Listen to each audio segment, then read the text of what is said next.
Hola a todos los amigos del canal, sean bienvenidos a una nueva jornada de lecturas del Código Civil. Estamos situados en el título 10º del libro segundo.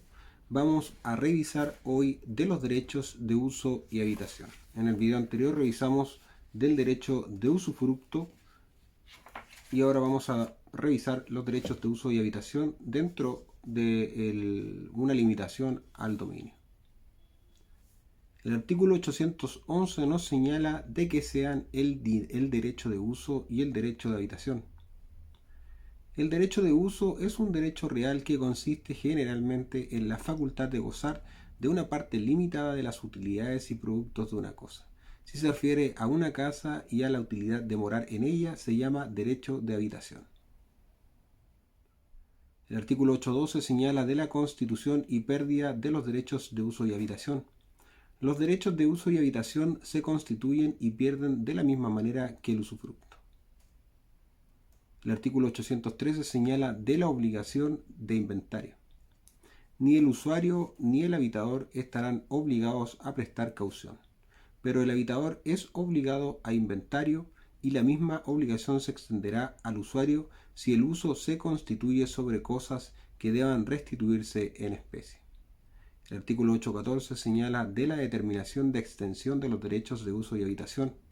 La extensión en que se concede el derecho de uso o de habitación se determina por el último título que lo constituye, y a falta de esta determinación en el título se regla por los artículos siguientes. El artículo 815 del uso y la habitación limitada, del uso y la habitación limitado a las necesidades personales del usuario o habitador.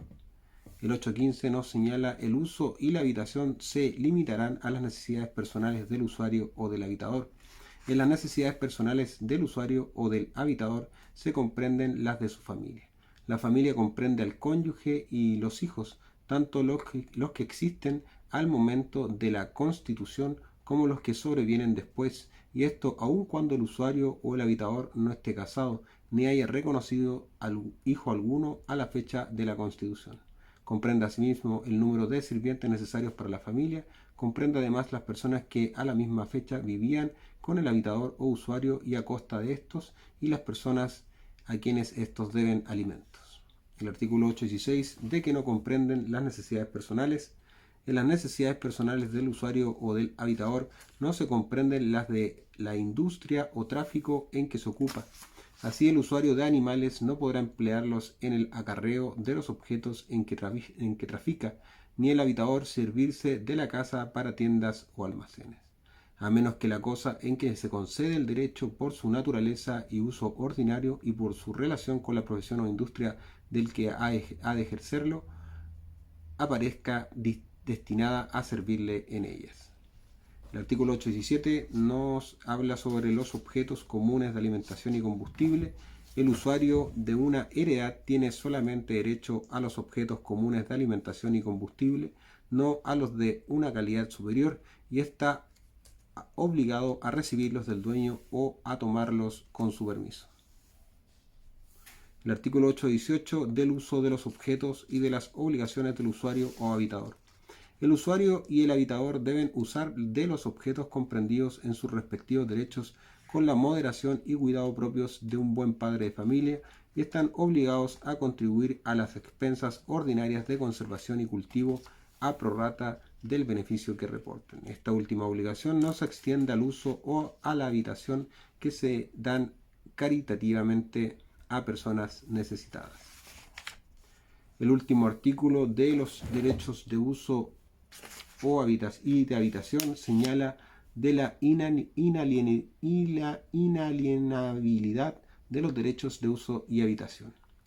Los derechos de uso y habitación son intransmisibles a los herederos y no pueden cederse a ningún título, prestarse ni arrendarse. Ni el usuario ni el habitador pueden arrendar, prestar o enajenar objeto alguno de aquellos a que se extienda el ejercicio de su derecho, pero bien pueden dar los frutos que les es lícito consumir en sus necesidades personales.